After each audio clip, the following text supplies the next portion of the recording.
Yo, welcome back to the channel, everyone. Hope you guys are all doing well. It's Oscar and we're back again with it's gonna be a little bit shorter one, but it's an interesting topic I want to quickly talk about because in the last week or two I've been looking at eBay. Obviously I watch stuff, have a bunch of stuff on my watch list, and I want to keep track of the market as chips sell, what, let's say, quantity stuff, single stuff, higher end, rare stuff. But it seems like the last week or two, maybe let's say even the last month, things have been absolutely going wild. As far as high-end singles, recently there was a Stockman's, I believe it was a 5, could have been a 25. The Stockman's 5 with that owl on the inlay sold for $4,000. There's been, like now, currently there is a rack of uncirculated Sans 1s. It was listed last night. It's Monday the 27th. It was listed on the 26th last night at probably like a low starting bid. It's already up to 1,700 or 1,500, whatever it was the last time I looked at it. Last week there was a rack of Fremont brass inlay 5s, some Fremont 1s. What else is there? Recently there was another Nevada Club 20 that I think sold for over 200. But things have been absolutely going wild. So in a way, I'm not exactly sure as to what's causing that, but definitely seems like obviously there are people out there that are, willing to drop money on chips still, and that's still a very, very positive thing for the hobby. In a way, I think it has to do with people getting tax return money back, those that do get tax return money and don't have to pay taxes. In a way, it's also, I think people are starting to expand on different ideas, or maybe they want to buy stuff in bulk as far as quantity wise, let's say talking racks or barrels.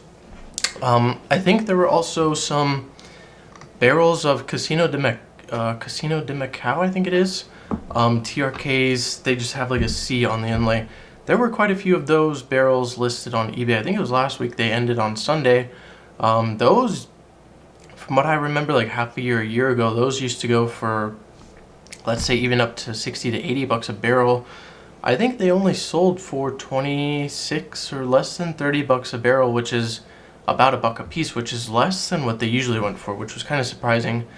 Other than that, there was a rack of State Line 5s that sold pretty recently. I think it was 400. What else was there? There's been quite a few things in quantity that have been listed. Obviously, things that are coming out of the woodworks, like I've been saying, a year ago or something, I said things are going to start coming out. There's been a bunch of rare high-end singles that are on eBay. Currently, there's quite a few. I believe they're all by the same person. But it's interesting to see kind of what kind of trends, I guess we can say, the market goes through. Obviously, it happens with everything in the world. Maybe we might be going to a house mulcher. I don't know. It could be ultimately, it's whatever people want to buy. I know last video I talked about a bunch of stuff about the Tiger Palace stuff, which was basically these new Paulson chips that hit PCF basically through a group buy, and people went wild over them. Like I said, the racks, like the NCV Bear Claw racks, they're $950 minimum for a rack, upwards to I think $1,200 bucks for a rack of chips that were never actually used at a casino. They're fantasy chips, but obviously they got cool colors and flashy stuff, which really, people really like. I said it maybe 6 months ago or something like that. People are, attracted to flashy colors.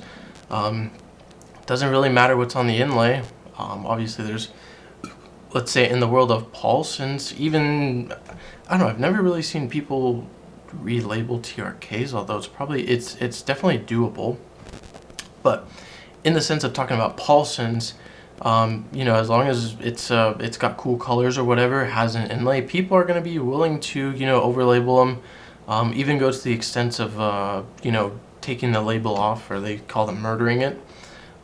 Taking the old existing label off and putting a fresh inlay into the center, so it's like a factory OEM kind of spec chip. Could also do the same thing where you buy hot stamp chips and you mill the center out. You put the inlay in the middle, and you have basically a OEM style hot stamped, or what previously used to be a hot stamp chip. Now you have a cool, custom cache set or tourney set, whatever you want to build, with your own idea and all that stuff. So I've seen tons of stuff. I've seen tons of that. Currently, I know somebody who's working on quite a cool, I guess we could call it relabel set. But I don't know, like I said, the main thing about the market currently, I wouldn't say, I guess I could say it's going through a trend.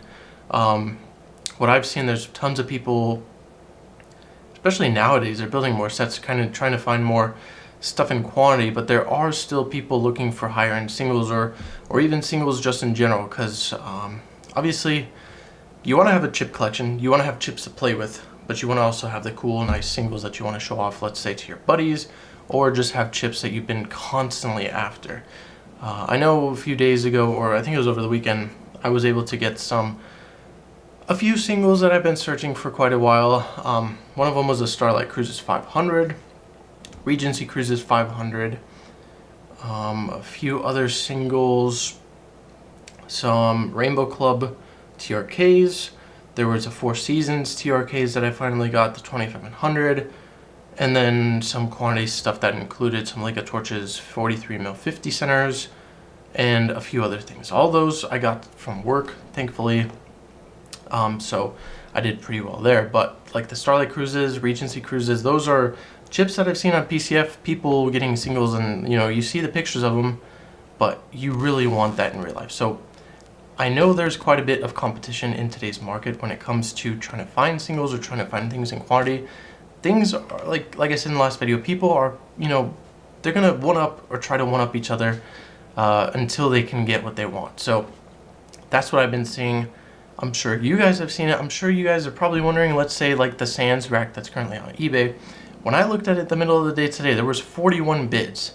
So people are, they're gonna keep going until they're gonna be winning the rack. But I'm sure you guys see the I guess the trend going on in the market. There's a bunch of racks posted on eBay, bunch of sets on PCF for pretty good prices. And there's people coming in and out of the hobby, tons of people who went pretty hard, I could say the last 3 or 4 years. They're kind of starting to fade away, kind of take a step back, kind of go into chipping retirement. You have tons of people coming in, tons of new people on poker chip forum primarily. Seen a little bit on chipboard, a little bit on casino chip collectors, but PCF seems to be the spot where people are going as far as trying to learn about chips, find stuff in quantity. I haven't seen many singles collectors on there, but I do know there's a collector's corner, which is basically where I upload all my videos. So there are some pretty cool people who have some pretty cool singles collections, and I don't know, it's interesting to see. Obviously PCF is like a poker chip forum. People have tons of playable sets, tons of information, tons of how would I say, custom ideas and all that stuff. But there are still some very, very, very cool singles collectors on there. Have some insane stuff, and they know how to display it, and they do just incredible stuff. So that's the quick video for today. I don't want to keep going on because you guys know I could keep going on forever. But hopefully you guys enjoyed it. I know I did. I like talking about this stuff. You guys know this. Hopefully you guys enjoyed. If you did, please drop a like. If you have any comments, put those down below. If you're new here, please consider subscribing, and I'll catch you guys in the next one. Peace.